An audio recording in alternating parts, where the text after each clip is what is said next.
Olá, bom dia! Está começando mais um Extra Classe, uma iniciativa do Sindicato dos Professores de Escolas Particulares de Minas Gerais. O programa de hoje coloca em destaque os 80 anos do Manifesto dos Pioneiros da Educação Nova. O documento, publicado em 1932 por um grupo de intelectuais e educadores, entre eles Cecília Meirelles e Anísio Teixeira, defendia uma educação pública, laica e gratuita, além do ensino obrigatório. O manifesto propunha também a renovação da escola tradicional. E quem está aqui conosco para falar sobre este assunto é Carlos Roberto Jamil Cury, doutor em educação e professor da PUC Minas. Olá, professor Cury, bom dia, é um prazer mais uma vez recebê-lo aqui em nosso programa. Bom dia, Denilson, o prazer é todo meu. Professor Cury, qual foi a importância desse manifesto para a história da educação brasileira? Olha, a importância dele se remete ao fato de ser um documento muito importante e que lança as bases fundacionais da escola pública brasileira de caráter nacional. Não que não houvesse escola pública antes, havia, entretanto, faltava uma presença mais forte da União para determinar diretrizes, princípios e até imposições para que viesse a funcionar uma escola pública brasileira, nacional, e que valesse para todo o país. Neste sentido, este documento, este manifesto, assinado por um grupo de notáveis profissionais do ensino, advogados, juristas, artistas, e que teve uma grande repercussão em toda a imprensa regional do país e nos jornais de circulação nacional. Por que esse documento saiu neste momento? A gente tem que se remeter a três datas importantes. A primeira delas, 1922, centenário da independência do Brasil. 1927, centenário da primeira Lei Geral de Educação no Brasil, que funcionou só entre 1827 e 1834. Foi assinada por Dom Pedro I. E 1930, a Revolução de 30. Por que estas datas? Porque nestas datas foram feitas várias radiografias do Brasil. Uma radiografia geral, em 1922, situação econômica, situação social, situação política. 1927, houve grandes comemorações aqui em Belo Horizonte, centenário da primeira Lei Geral de Educação, da Instrução Primária no Brasil. E foi feita uma grande radiografia da educação no Brasil. Para você imaginar, o Brasil tinha 30 milhões de habitantes, só 2 milhões entre 7 e 10 anos estavam na escola e mais de 30% na escola privada, isso na instrução primária. Então, se via que o Brasil estava numa situação, em relação ao acesso, uma situação deprimente. Só que esta depressão, ela ficava ainda mais contrastante quando se comparavam esses dados com os da Argentina, Uruguai, Chile e México. Estavam bem à frente do Brasil. Estavam muito à frente do Brasil, mas muito à frente. Então, de um lado, uma vergonha face aos outros países da América Latina. E, do outro lado, uma autocrítica, mostrando que, de escola pública, 1932, nós estávamos com quase nada. Agora, professor Cury, em termos práticos, a publicação desse manifesto provocou alguma mudança no cenário educacional logo após a publicação em 1932? Veja bem, nós estávamos no eixo da Revolução de 30, onde havia a promessa de uma constituinte, né?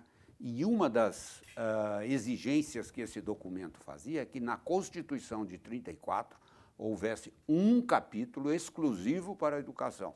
Conquistou-se. Esse documento defendia a gratuidade da instrução primária em todo o Brasil como uma imposição de caráter nacional. Apareceu. Defendia a obrigatoriedade da instrução primária em todo o Brasil. Apareceu. Mas, sobretudo, duas coisas vieram a complementar isso e que estava no manifesto. Primeiro, era preciso ter recursos para a educação. Então, o Brasil criou um dispositivo constitucional único no mundo, até bem pouco tempo atrás.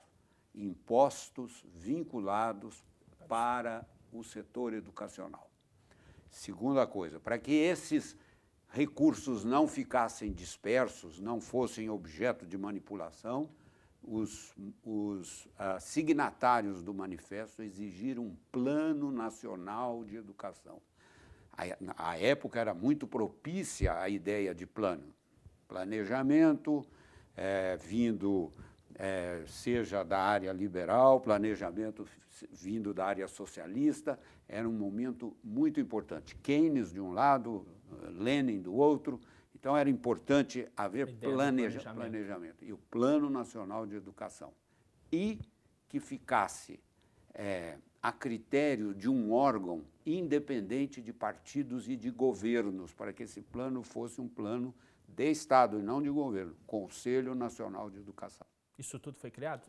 Tudo foi criado. Ok. Professor Cury, eu vou convidá-lo para assistirmos a uma reportagem feita pela nossa equipe sobre este assunto e logo em seguida a gente volta a conversar. Vamos lá? Perfeitamente. A história da educação está registrada em documentos e relatos. Como parte importante desses registros está o Manifesto dos Pioneiros da Educação Nova, reconhecido por ser um dos primeiros a chamar a atenção para a necessidade de planejar e organizar a educação em todo o país. Ele sintetiza um conjunto de ideias, um conjunto de ações que de norte a sul se vinha discutindo no Brasil.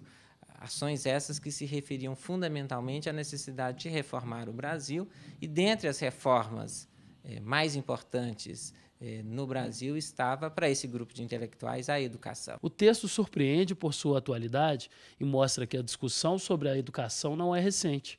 Alguns pilares regiam as principais reivindicações: a separação entre o ensino e a religião, a gratuidade, a obrigatoriedade e a presença de meninos e meninas na mesma sala de aula são alguns deles. Me parece importante demarcar que o manifesto sintetiza aquelas diversas posições. Posições essas que eram, de certa forma, articuladas pelos chamados movimentos de escola nova no Brasil, ou seja, eram movimentos e pessoas que queriam reformar a educação, queriam fazer uma nova educação no Brasil. Há 80 anos, intelectuais brasileiros apontavam os caminhos para uma nova escola no país em um manifesto pela educação.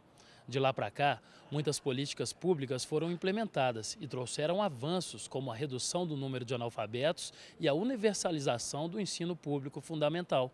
Mas a falta de equidade no acesso e na qualidade do ensino e a pouca valorização dos professores são problemas graves que ainda precisam ser resolvidos. Uma questão que nós menos avançamos de lá para cá e que ela estava no coração desse projeto é a ideia da escola pública como um direito fundamental e como um valor fundamental da cultura política brasileira. Quer dizer, infelizmente, eu acho que nós perdemos de lá para cá, não apenas não ganhamos, como perdemos, essa ideia de que a escola pública é um valor. Para o professor e especialista em História da Educação, ainda há muitos desafios para garantir a qualidade do ensino brasileiro. Quando nós estamos hoje discutindo as 20 metas do Plano Nacional e esbarramos na resistência, na meta 20, que é a meta do financiamento, eu acho que nós voltamos a essa discussão fundamental de que país que nós queremos. Já para o diretor do Simprominas, Ayrton Silva, ainda é preciso superar muitos fatores que impedem o avanço da educação no Brasil. Apesar dos 80 anos do Manifesto da Educação, há muito que avançar na educação no Brasil. É necessário investir na valorização do professor, é necessário regulamentação da educação privada, é necessário que os professores que se formam em licenciatura nas escolas particulares estejam preparados para assumir os cargos nas escolas públicas com muito mais qualidade, com muito mais competência. Agora, professor Cury, passados 80 anos desse manifesto, qual balanço podemos fazer das propostas defendidas por aqueles intelectuais? As reivindicações feitas ainda hoje são atuais? São atuais, embora nós devamos reconhecer os avanços, creditando o mérito a este documento e ao que ele provocou. Tá? Então, Então, hoje nós temos o acesso praticamente universalizado, ainda que com alguma distorção idade e ano, do ensino fundamental, que passou a ter 8 e até 9 anos obrigatórios. Nós passamos a ter um secundário, que se chamava à época, hoje ensino médio, praticamente todo na mão da escola pública. Não é? Então, a questão do acesso, hoje no Brasil, ela ganhou um ímpeto muito grande. Não é? E que eles já defendiam naquela época uma universalização do ensino fundamental e do ensino médio para todos. Também a coeducação, porque havia uma separação entre escolas de meninos e escolas de meninas. Então, a coeducação foi outro elemento que hoje você nem sequer põe essa questão. Não é?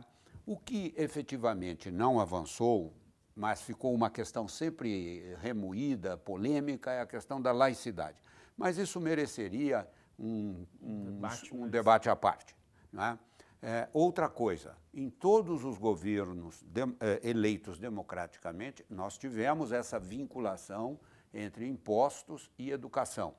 Não é? Um plano nacional de educação, ainda que muitos deles tenham fracassado, é uma bandeira contra a dispersão, contra o desvio, contra a corrupção, porque exige-se uma aplicação lá. Né? E, finalmente, o manifesto ele tem 2 blocos. Um bloco é políticas, né? Ampliação da escola pública, etc., etc. Formação de professores com qualidade para ter uma educação de qualidade e metodologia. Né? Quer dizer, os métodos a serem trabalhados na escola, eles defendem os métodos ativos, por isso chama-se da escola nova, em relação à escola tradicional, que aquela escola o professor falou, acabou.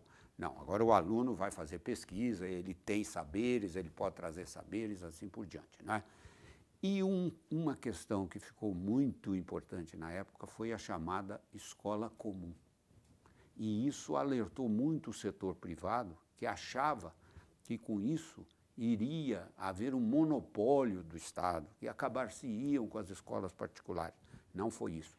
Havia que ter um conjunto de conhecimentos válidos para todos os brasileiros, de qualquer extração social. Né? E isso eles defenderam com muita pertinência. Agora, professor, o documento também, esse manifesto, defendia não só a valorização dos professores por meio de uma remuneração condigna, exatamente, mas também o item da qualidade. Agora, me parece que esses 2 pontos ainda precisamos avançar bastante aqui no Brasil. Exatamente. Onde é que o documento ainda tem uma atualidade, desculpe-me, atualíssima, né, com relação à formação inicial e continuada dos professores, uma remuneração condigna e competitiva, não é? E a questão da qualidade do ensino. Não basta acesso, é preciso haver permanência e é preciso haver um bom desempenho. Né? Mas para isto, e isto o manifesto é muito claro, você tem que criar condições para que isto aconteça. Né? Uma escola bonita, não uma escola feia, uma escola bonita, com condições de trabalho, com uma formação boa, de caráter universitário. Já naquele momento defendia-se isso. Né? Então, esse documento, ele é uma espécie de referência. Você olha para trás para ele, mas para você olhar para diante. Então, professor, a pergunta que sempre é feita, por que até hoje essas condições não foram ofertadas? Essas condições não foram ofertadas, primeiro, porque nós tivemos aí algumas ditaduras no meio do processo, o que impediu, de fato, que a noção de democratização da escola pública ocorresse naqueles termos. Segunda razão é porque nós somos um país federativo e não houve uma solução satisfatória do Pacto Federativo, sobretudo na distribuição dos recursos. E aqui precisa ser dito uma coisa, a União ficou sempre com o chamado papel supletivo, função supletiva, sim, e deixou toda a educação básica a cargo dos estados e municípios, que com impostos menores não deram conta. Então, hoje o Plano Nacional de Educação, como coloca até 10% do PIB em 2022, bicentenário da independência do Brasil, é uma forma de você forçar a União a colocar mais recursos na educação básica do que se colocou no passado. Certo, professor, não estaria faltando hoje um novo pacto, como foi feito no passado, no sentido de resgatar a importância da educação pública, gratuita para todos e de qualidade? Sem dúvida, ele está sendo trabalhado em torno do Plano Nacional de Educação, a saber se desta vez os governos vão realmente efetivar aquilo que gostam de falar nos palanques, que a educação é prioridade, não é o que os dados revelam. E qual a sua expectativa, qual a expectativa do senhor em torno da tramitação deste plano que agora está no Senado? Desta vez, a minha impressão é que nós vamos obter alguns ganhos. Talvez não seja tudo o que nós queremos, mas nós vamos obter alguns ganhos, sobretudo em duas dimensões.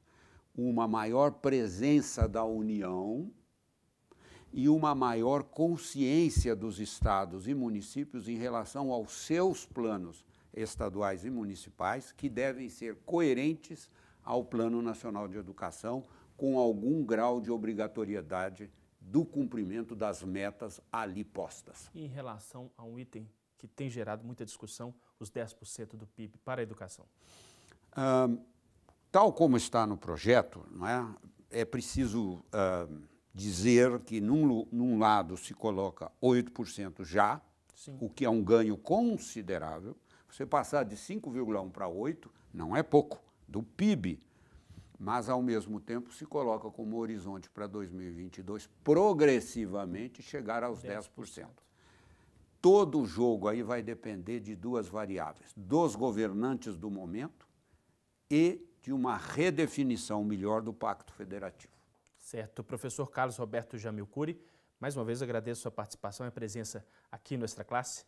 Muito obrigado e que todos os nossos ouvintes participem de uma luta pela melhoria da qualidade da educação brasileira.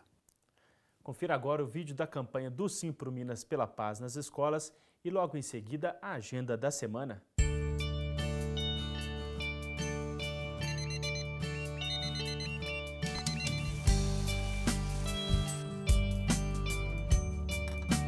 Tem algo errado quando em dia de prova o professor fica mais nervoso que os alunos. Tem algo de errado na escola. É hora de corrigir.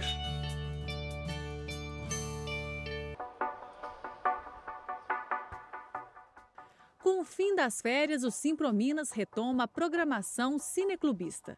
No Cineclube Uma Tela no Meu Bairro, na sede do sindicato, será exibido nesta terça-feira o filme O Medo Devora a Alma. O longa conta a história de uma viúva que se apaixona por um negro muçulmano 20 anos mais novo. Na quinta-feira, o Cineclube Joaquim Pedro de Andrade, no centro de Belo Horizonte, apresenta o filme Gaviões e Passarinhos, que traz uma discussão sobre os ideais do socialismo. Participe, a entrada é franca. Confira a programação completa no portal do sindicato, www.simprominas.org.br. A gente fica por aqui, mas para saber mais sobre o Sindicato dos Professores, é só visitar o nosso site. Sua participação é muito importante. Envie sugestões e críticas para o endereço extraclasse@simprominas.org.br. Um grande abraço e até a próxima semana.